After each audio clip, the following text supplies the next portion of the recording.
Sir अब हम आगे की तरफ चलते हैं। हमें पता है कि आपकी व्यस्तताएं हैं, लेकिन दो बहुत ही महत्वपूर्ण प्रश्न हैं, तो उसे मैं आपकी अनुमति से लेना चाहूंगा सर। लीजिए साहब, क्योंकि लीजिए। काशी काशी के बगैर इस परिचर्चा को आज हम समाप्त नहीं कर सकते। और लीजिए माननीय साहब। प्रधानमंत्री जी काशी से चुनकर आते हैं।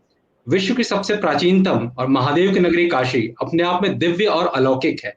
साथ ही संगीत घरानों के मामलों में भी काशी काफी समृद्ध रही है। पिछले कुछ वर्षों में जो काशी में कार्य हुए हैं, उन्हें आप कैसे देखते हैं? विशेष रूप से अगर मैं बात करूं, तो बाबा विश्वनाथ धाम के जो विकास के लिए कार्य हुए हैं, उस पर आपके विचार जानना चाहेंगे। साथ ही साथ सनातन भारत के उत्थान में आप काशी क्षेत्र के जो वैभव है, उसके पुनर्जागरण को कैसे देखते हैं? इस पर कृपया बताएं। मैं आपको नमन करते हुए इस प्रश्न का उत्तर प्रारंभ करूंगा कि जो हमारी काशी नगरी है, उसको मैं सिर्फ नगरी नहीं कहता हूं, मैं उसको कोई नगर या शहर नहीं कहता हूं। वो मेरे बाबा की निशानी है, जो मेरे भोले बाबा निशानी दे के गए इस जगत को, इस धरा को, इस ब्रह्मांड को, और वो निशानी दिखती है। लेकिन पिछले कुछ कुछ 100 वर्षों में वहां की सभ्यता, परिपाटी, वो शैलो कर दी गई थी, उसको भ्रमित कर दिया गया था। बना खाई के पान बनारस वाला ही हो गया था। बस बनारस को पान के ही लिए फेमस कर दिया गया था कि ओए होए बनारस में पान आए हो। तो पान को तो भैया टोबैको टोबैको से जोड़ जोड़ के उसके बाद तो कुछ बदलना चाहिए था। और उस बदलाव के लिए जो ये हमारे साहब ने जो कितना कार्य किया, वहां की न केवल सड़कें, वहां का स्वरूप, इंफ्रास्ट्रक्चर ही नहीं बदला, लोगों की अब मानसिकता बदल दी गई।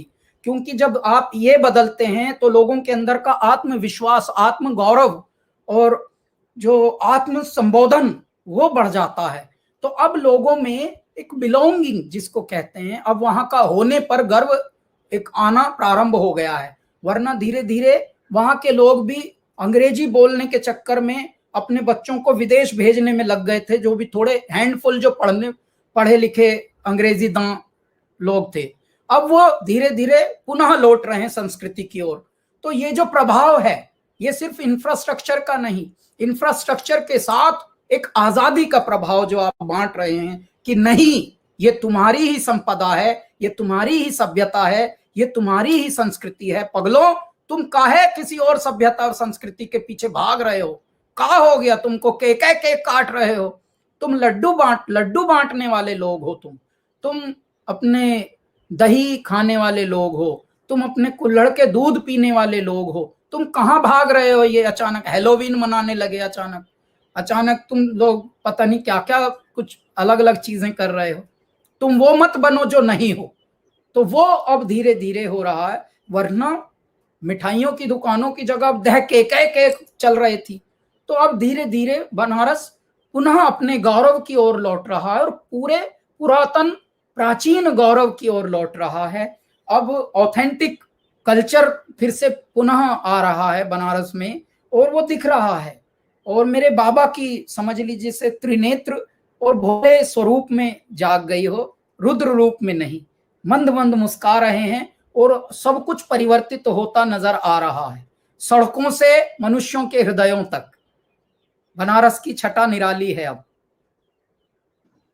अब बम बम बोल रहा है।